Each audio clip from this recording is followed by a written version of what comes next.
it was a fun movie to do. It was an important movie to do historically. And it has a message. It's a small movie, but it has a big thought behind it. Mm-hmm. And that is that fighting for civil rights is important. That the First Amendment of our Constitution is important. And we shouldn't even put it on pause. It should always be part of the equation in deciding what laws should be enacted and the behavior of the government. And that's basically what Trumbo talks about.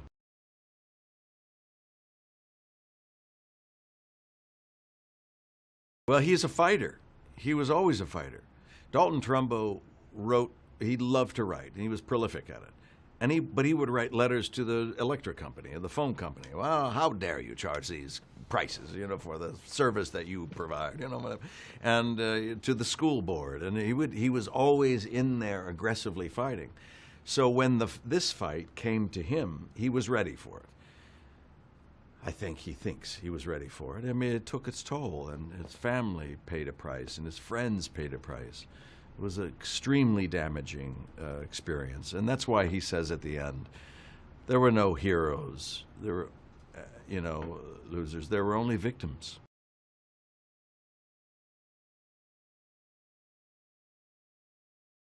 It's a humbling experience, I would imagine, that he was literally stripped of everything and became, a basic person, which is all right, but to be deprived of your dignity and your civil rights. And then after prison, he was denied the responsibility to his family by taking away his ability to earn a living.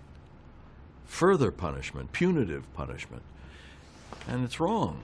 It's just wrong. It was so un-American for the House Un-American Activities Committee, dubious title, to demand, under the penalty of incarceration, that you answer these questions. What affiliation, what unions do you belong to? What, as it is, what religion do you practice? Who did you vote for in the last? These are private matters. They have nothing to do with you.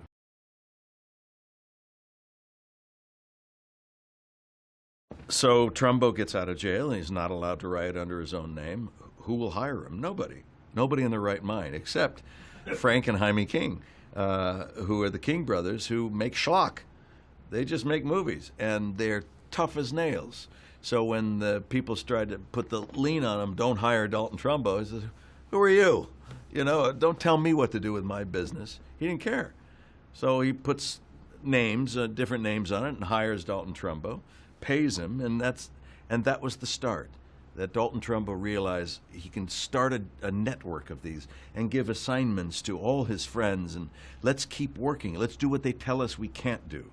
And perhaps, hopefully, the whole absurdity of this issue will collapse because of the sheer irony that the writers who are not allowed to write are writing.